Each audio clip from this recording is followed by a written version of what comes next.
Good evening, everyone, and welcome to another episode on our Back to Basics series.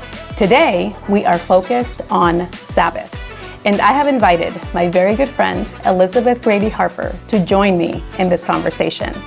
Elizabeth is the Executive Director of the Boston Faith and Justice Network, an organization focused on catalyzing Christians to advance justice and live generously.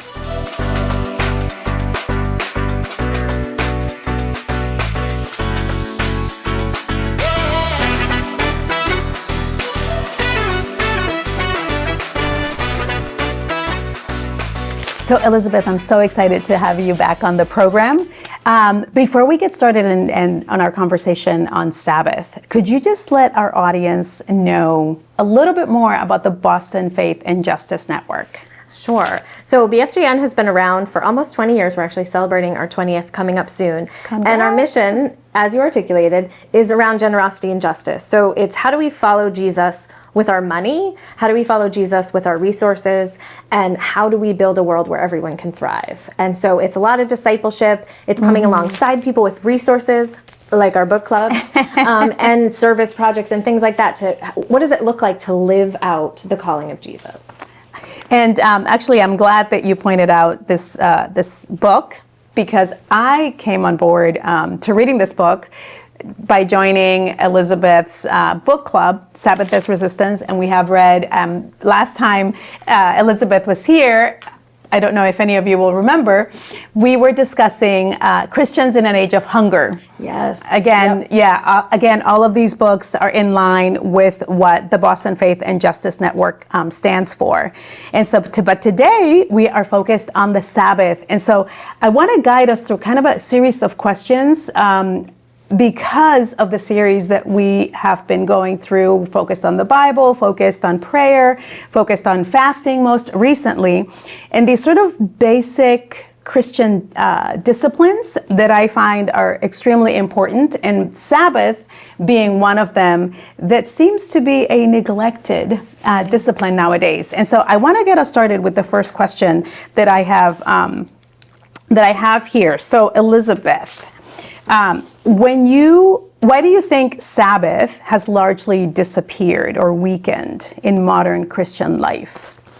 So, I think that's a great question, and I think it's getting to a lot of the stuff that we will maybe touch on later, so I'll try to keep it brief. But I think one of the things about Sabbath, and why Brueggemann frames this book as Sabbath as Resistance, is because it's incredibly countercultural. When you think about some of the 10 Commandments, I'm not saying they're all easy to keep, but I'm saying they're not all countercultural. Right. A lot of them are built into the bedrock of our society, right? At least the belief that what is right. Right. Whereas Sabbath, this idea that rest is essential, that rest is part of how we were created, it's just not part of our culture. And so to be swimming in water that does not allow for that, it's hard. You were going against the tide. Is that a good water metaphor? I don't know. That's the brief answer to that. Right, and it's really interesting when I learned that your book club specifically was going to be discussing Sabbath, because I had come through a very hard season in my life where I just had a lot on my agenda and on my schedule. And I felt like God was just calling me to rest and to just really take some of the things that were on my schedule off of my schedule. But as it often happens, and I don't know if any of you watching this might have experienced this, if God is kind of speaking to you because your life just is a little more hectic than it really needs to be. And so, but I hadn't taken action. And so eventually what happened is I hit a wall, just like this wall. I was just tired. I didn't want to do anything. Everything became like too much.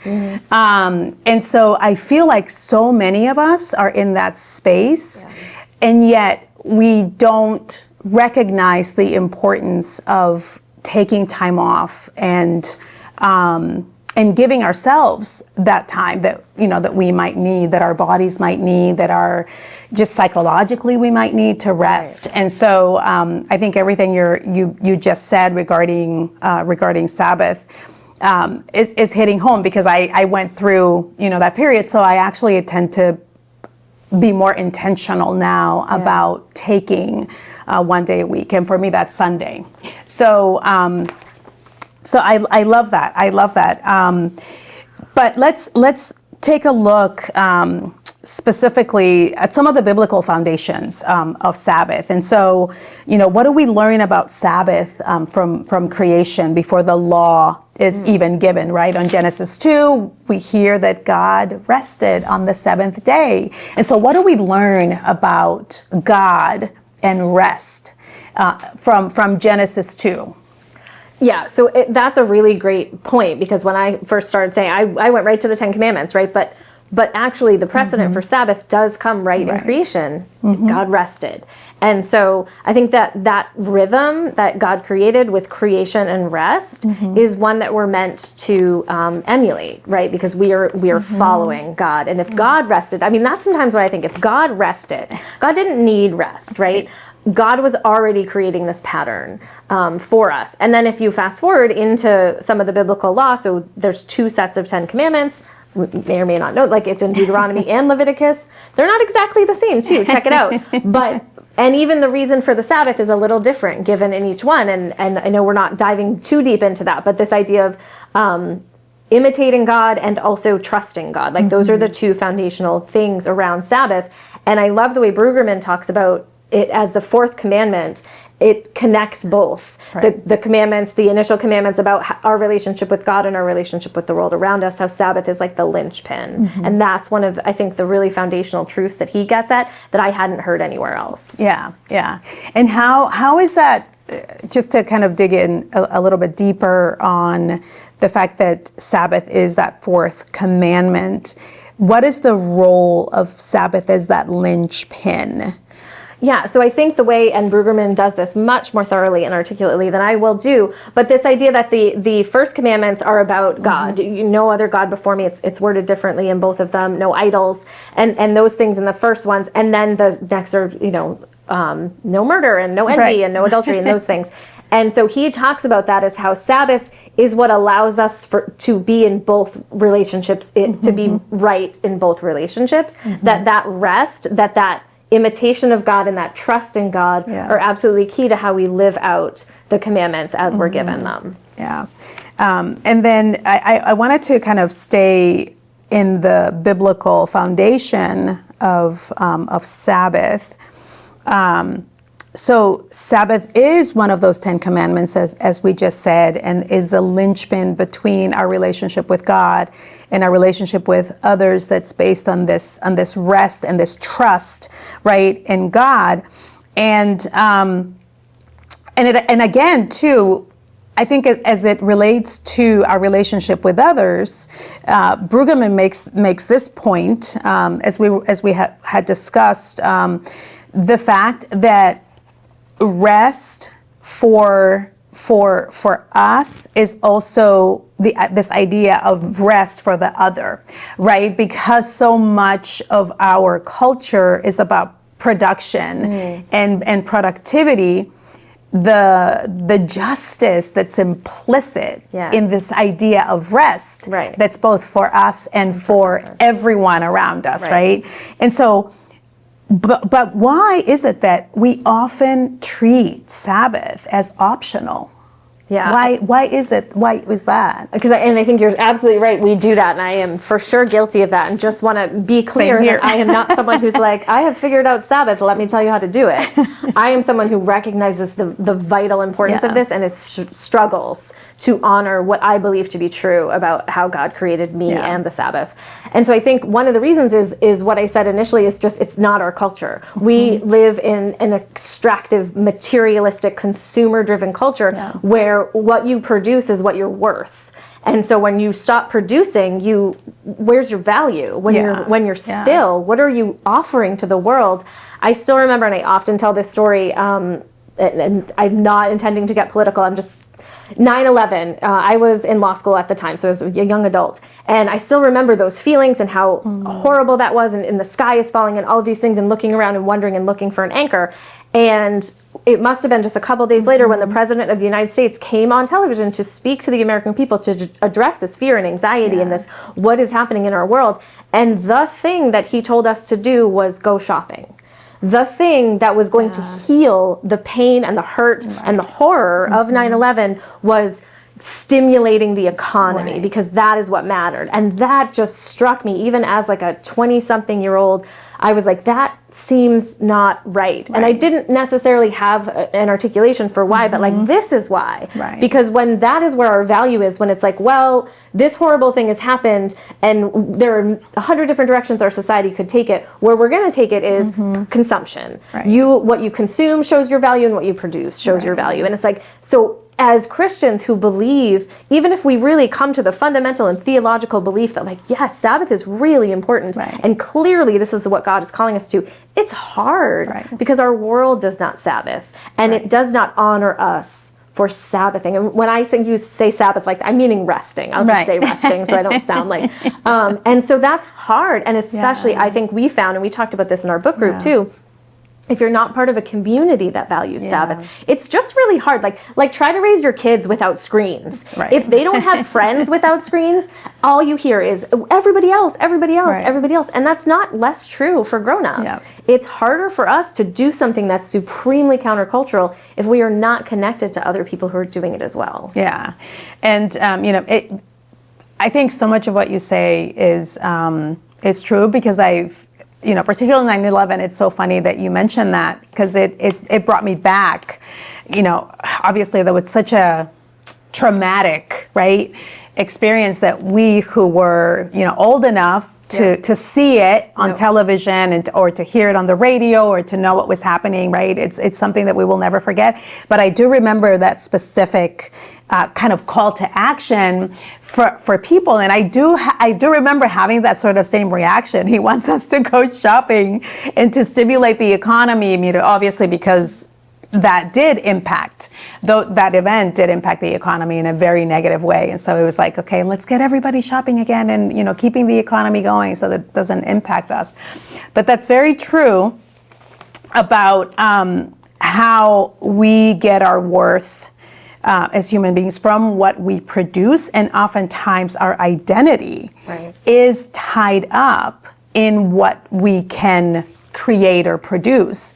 And so to become countercultural, which I think is what this book is getting at, and some other books that I have read, this idea that we need to incorporate the rhythms of God into our life, which include both work and rest. So it's not a question that God is asking us to be resting all the time, but that we take that time to rest. What is that rest? What does that rest imply when we observe rest? So I think there's more than two things, but two things come to mind.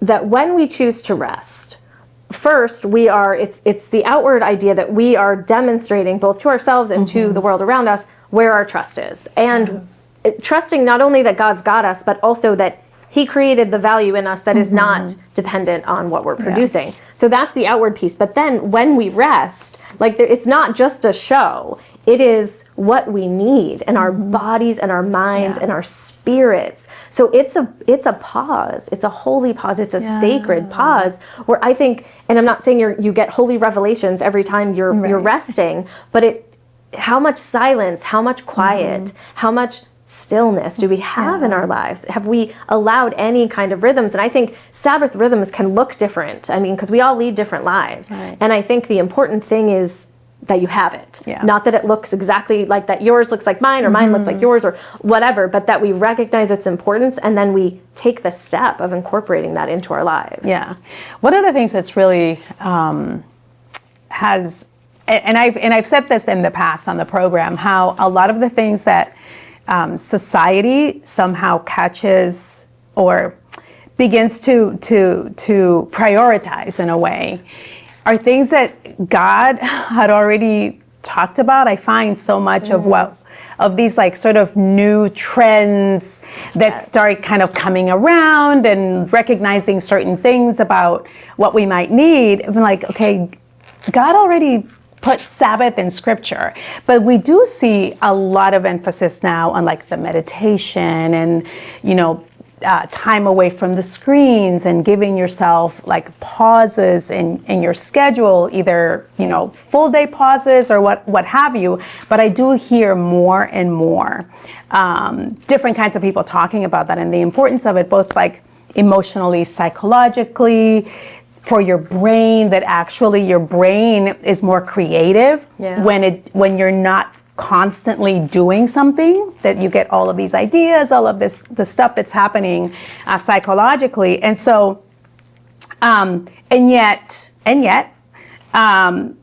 the Christian community still has a really hard time with Sabbath. So let's kind of change gears a little bit, because I want to talk about some of the ideas that Brueggemann specifically discusses. And he says, as you've already stated, Sabbath as resistance can explain kind of his contrast, if you can, between sort of Pharaoh's economy and God's Sabbath economy that he talks about in his book. Yeah, so he talks about, and Brueggemann talks about this a lot in a lot of his books. He's an Old Testament scholar primarily, or was, he passed recently. And so he talks a lot about this idea of Sabbath, particularly the giving of the law, comes out of when the Israelites had just left Pharaoh, right? And there's a lot of like back and forth about wanting to be back there and the grumbling in the desert. We're kind of, most of us might be familiar with that. And so he talks a lot about how hard it was for the Israelite community to unlearn that culture of Pharaoh, like this idea of production, this idea of where your value comes from. And that's one of the reasons that Sabbath was so important and so early on, talked about. And it wasn't, and I know he said this, but I feel like we need to keep saying this, it wasn't an optional thing. It is one of the commandments. We treat it as optional, but it was like, this is what you have to do. And so they were coming from this culture of produce. They were enslaved people. So that's also such a very different, but so their value was literally what they could produce. And just part of this opulent, extractive, consumer driven, as much as societies, the consumption looked different, but still that was where the value was.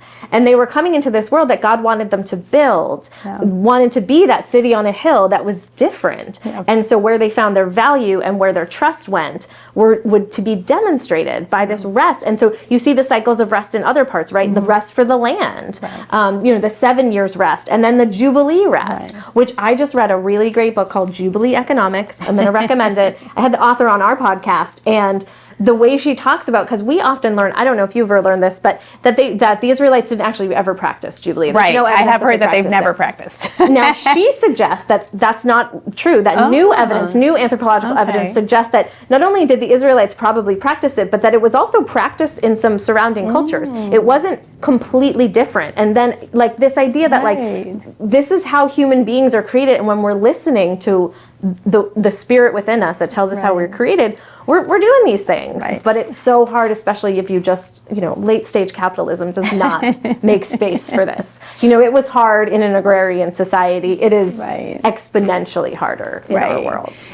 One of the things I was just thinking of, this idea of Pharaoh's economy and then, the current economy.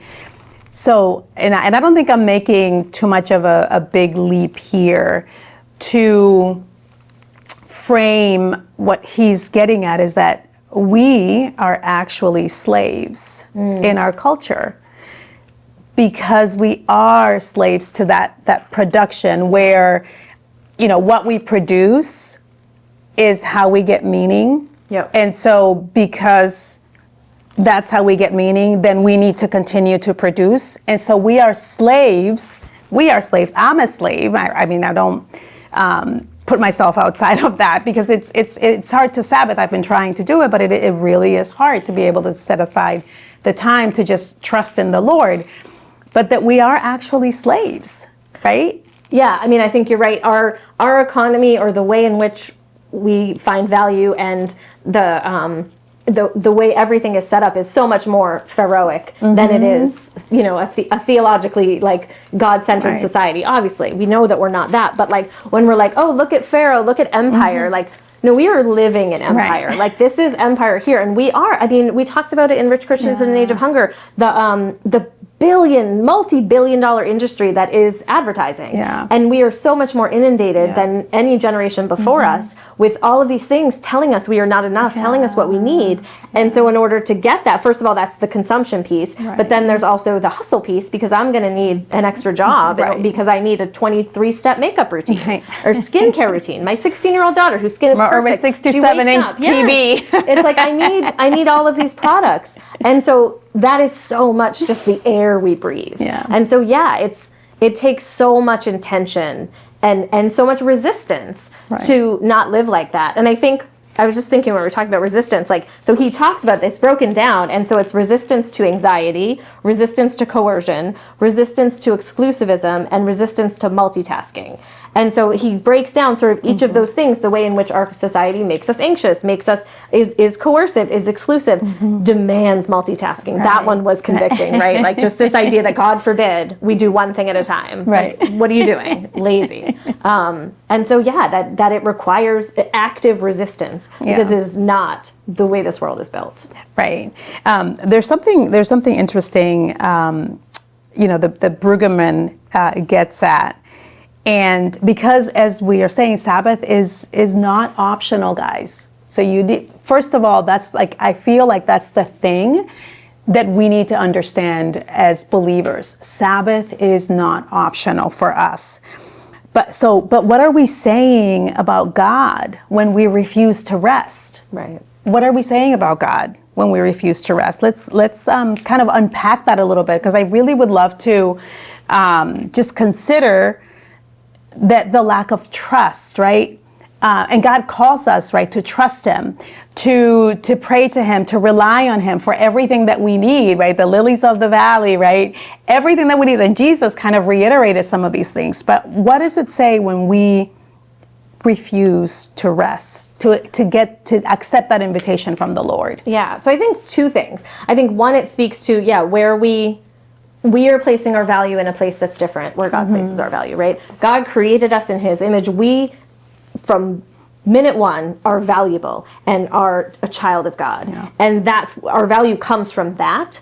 And so when we cannot rest, when we cannot stop, when we must hustle, when we must consume, we are rejecting that in a way. I mean, again, it's all a journey, but when we're not finding our value in just who God created us to be, and just resting in Him, that's one thing. But then I think also just to this idea that we can pick and choose the way we live. And I mean, God says rest. God says this is how I'm made. God says imitate me and rest. God says, trust me and rest. But I can't do it that way. And so it says that we can pick and choose. And again, all of us pick and choose. We all do it. I'm not saying that we don't, but when we at least acknowledge, I shouldn't be picking and choosing. Like, again, as someone who does not Sabbath the way she even feels she's called to. I just touched my microphone, I'm sorry. I recognize that I'm supposed to Sabbath. And so I think even just that is something. But when we pick and choose, I think that says a lot about where we are with our trust in God and our belief that the way that He is calling us to go is the best way. Because if we believe it's the best way, then we're going to at least try to get on that path. We're going to at least try to take some steps towards it. I think, or the refusal to rest, more than a lot of other things, says, I think maybe God got this one wrong. Because He doesn't know what the world is like now. Rest is not a possibility. Right. And guys, this is not about making you feel guilty. But I think one of the things that I have been attempting with these Back to Basics series is to kind of just place a renewed emphasis on some of the things that are critical to our Christian walk. And so the prayer and the Bible and fasting and all of these things, and now Sabbath, I want us to enter into just a closer alignment with what God wants for us and how He has prescribed, right? How we are to walk this faith with Him. So I guess I just wanted to say that to the people watching, because I don't want anybody to feel guilty, but I do. This is hard. Because it is hard. We all find it hard, but I think the important thing and the big takeaway is that I do want you to begin to prioritize it and to think about it as something serious that is not optional for us, that we can't just ignore, that we can't just, set it aside as though it doesn't pertain to you and to me living in the modern world, right? Yes, right. And if I could just offer a very imperfect analogy, I was thinking about when my kids, who are now 16 and 20, were babies, infants, toddlers. They napped. My girls napped every day until kindergarten. It was beautiful. But they would fight it, right? It'd be like, oh, no, baby, you're getting cranky. Like, you need to take a nap. Fight it. I mean, to the point where sometimes it would catch we have this great picture of my older daughter in her high chair, just have fun because she just fought it. No, I'm going to keep eating. I know that she needs a nap. I know this is what her body needs, what her mind needs. She's going to get cranky. But she fights it. And so just thinking of that analogy, the metaphor of, God being our Father and knowing what's best for us, and we fight it. But it's like Sabbath is, and I love the way you phrased it, as an invitation. It's like, this is how I made you for these rhythms of rest. Like, come and rest. And let's renew that together. Yeah. I mean, it really is beautiful. And of course, he's God, right? So he knows everything. But just how God ordered things in such a perfect way. And the fact that we sometimes don't align with his perfect will for our lives. We get there eventually, and he's very gentle and wonderful about guiding us to get to where he wants us to be. But I think it's also we partner with him, and we can partner with him to take active steps to get us where we need to be. Yeah, absolutely. Now, what do you say to someone? And I can actually hear some of you probably thinking this, that who feel that they simply can't afford to take a Sabbath. Yeah, and so I want to recognize that that's a reality, right? Right. We're all in different places in terms of like our economic choices, Yeah. and so that it might not be possible for some people in certain situations to take an entire day of Sabbath, right? And I want to say that too, like Sabbath does look different for everyone, and so I think the important thing, and so many of things I think come down to this, is that you're asking the question and that you're trying to make space, recognizing that this is what I'm called to do, and just partnering with God, saying, what does this look like for me in this moment? Because it's not about guilt. It's not about like, hey, you need to get to this place to do it. We are all called to Sabbath.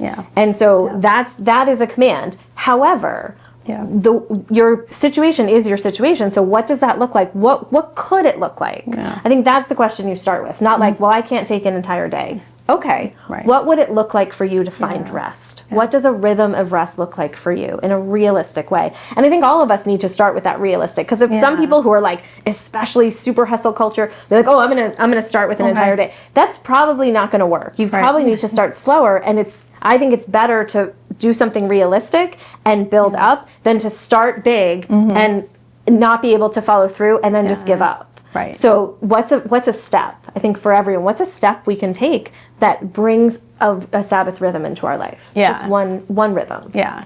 And so what would some of those steps look like, hypothetically, for someone who's thinking, well, what would it look like for me if they can't think of something?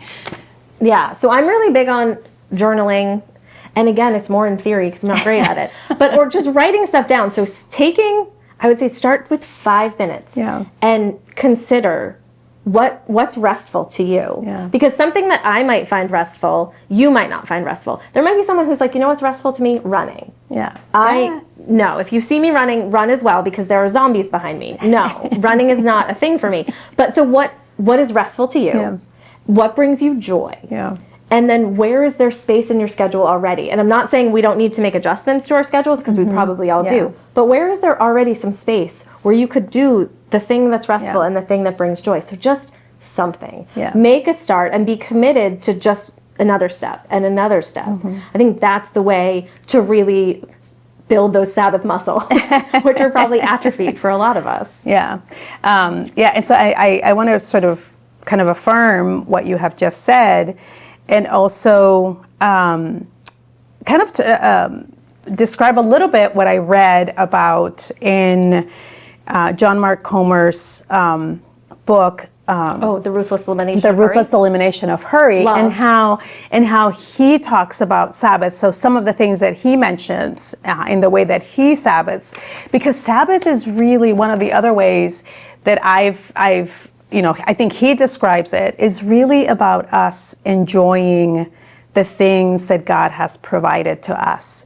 So the job that you have, yes, you work your, 5 days a week, whatever, but then you take half a day or the day, if that is where you are with your Sabbath, to trust that you don't need to work on the Saturday or the Sunday, that, for the rest of the week, you've worked, but now you can just enjoy the fact that you have a job, enjoy the fact that you have a family, spend time with your family, go for a walk, enjoy nature that, God created. So it's about enjoyment. And that's one of the things I really love about the idea of the Sabbath, that it's about us enjoying all of the things that God has provided us with. And so, and trusting that that he has everything related to us under control, that he is handling things for us when we can just enjoy and rest and have fun, right? Now there are some people who believe that the Sabbath has to take specific form. Right. So I have people who feel guilty if they enjoy, or they think that Sabbath is only about praying. You have to pray all day and read your Bible all day, and which is okay, but I'm not sure that is specifically what God has modeled for us for Sabbath. Yes. So how do we help those people? Yes. So that's hard. And I see that too. Like, one, it has to be on a Sunday, which P.S. Sabbath was not originally on a Sunday. Right. It was Saturday. Right. And so the day, and especially people who work with churches, who volunteer in churches, that's not a restful day. Right. So I know a lot of pastors who take another day during the week. So that's one thing. And the other thing, the fact that sometimes we as Christians, think that joy is something that is not of God. Right? Like, if we enjoy it, this is other. Like this sacred secular divide. And it's just, I feel like it's a vestige of Calvinism. And there's good things in Calvinism too, but just this, that life shouldn't be joyful. Like if you're doing it wrong, you're not holy enough if you are happy and joyful. And so I think that's the first thing, right? To try to dismantle that idea. And I think Sabbath is where do you find joy? Because God loves when we find joy, genuine joy in things that are good, right? Not when we're doing things that are not good for us and we have habits that are bad. That's not what I'm saying. But I'm saying things that bring you joy. Again, weird people like running, but gardening or going for a walk, whatever it is, that provides a kind of rest that maybe being still doesn't. But maybe for some people, a nap is so joyful. I love a good afternoon nap.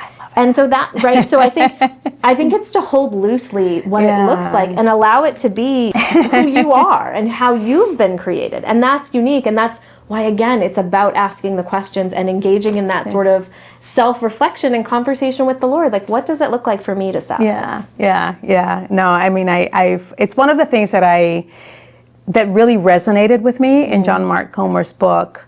That Sabbath for me is about enjoyment. So one of the ways in which I love naps. So naps have become part of my Sabbath, and I Sabbath on a Sunday just because it works out better for my schedule. And so after church, after fellowship time at Lion of Judah, which is my church, I basically go home and I start to get tired. Your body knows what it's in for. So yes, I love my 2-hour naps on a Sunday, and it's so refreshing and it's so wonderful, and I don't worry about anything. I just it's just beautiful.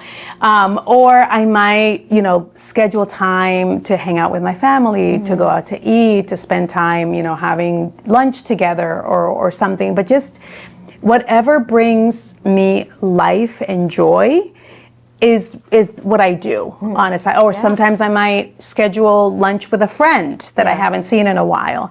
And so it's kind of having that social time that I don't get to have during the rest of the week, but I can incorporate it into my Sunday, my Sabbath day. Absolutely. Because these are the things that God has provided for me, and I want to enjoy them. Right. And I want to, sort of Yeah, take advantage of them. Yeah, God can great. handle the rest of the stuff. Right. He's got it. He's got it.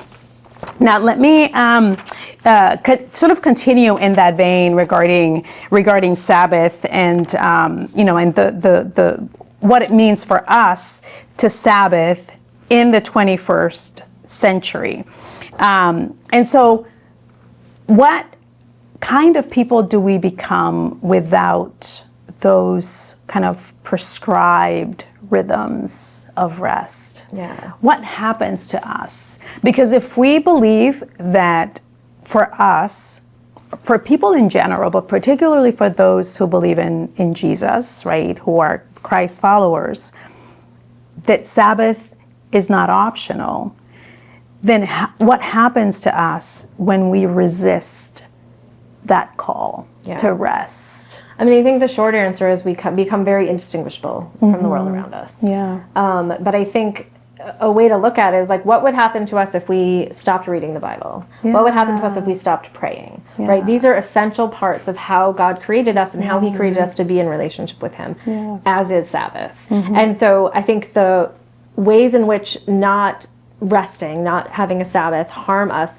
are less discernible because they just make us like everybody else. Yeah. And in ways that we maybe don't recognize are harmful, right? Whether it's just a focus on consumption, extraction, hustle, all of these things that like are just, again, it's the air we breathe. Yeah. And so we should have a different calibration for our requirements for oxygen. So I think that's the main thing. We just look like the world around us, but it's not but it's the same thing. I mean, as much as anything's the same as anything else, as not doing other spiritual rhythms that we fully recognize are absolutely vital to deepening our walk with the Lord, to being different from the world around us in the ways that the world is not reflective of God's love. Yeah. And so I think that's the shortish answer. Yeah. And just to kind of talk a little bit more about that, this idea that we look indistinguishable from the rest of the world when God calls us to be kind of set apart, right? And to have a different value system. And that's really what it gets at. It's sort of a different value system from the world. And this idea of the focus on money, I want to kind of bring, the idea of production, the idea of Sabbath and rest and trusting in God, right? How does that connect to money and the Christian, right, focus on money and the idol and mammon and all of these things? Because I think ultimately production is about, and consumerism, all of these things that we're talking about is really about idols. Yep. The idols that we have created that, that we are, we're swimming in that environment. But I think we often, because we are swimming in it, we don't see God's call, right, to not have those idols in our life or prioritize those things in our life. Yes. So I think I'll connect it. I'll bring us into the New Testament, because what it made me think of was the parable of the rich fool. And I think this is one of the places where Jesus and Sabbath come together for me. So real quick, the parable of the rich fool, the guy, he's doing really well. He's like, oh, I've got extra stuff. I'm going to build storehouses to store my extra grain. And then he dies that night. And Jesus's point is, you fool, is what he says. God says to this man, your life is demanded of you, and you had all these storehouses.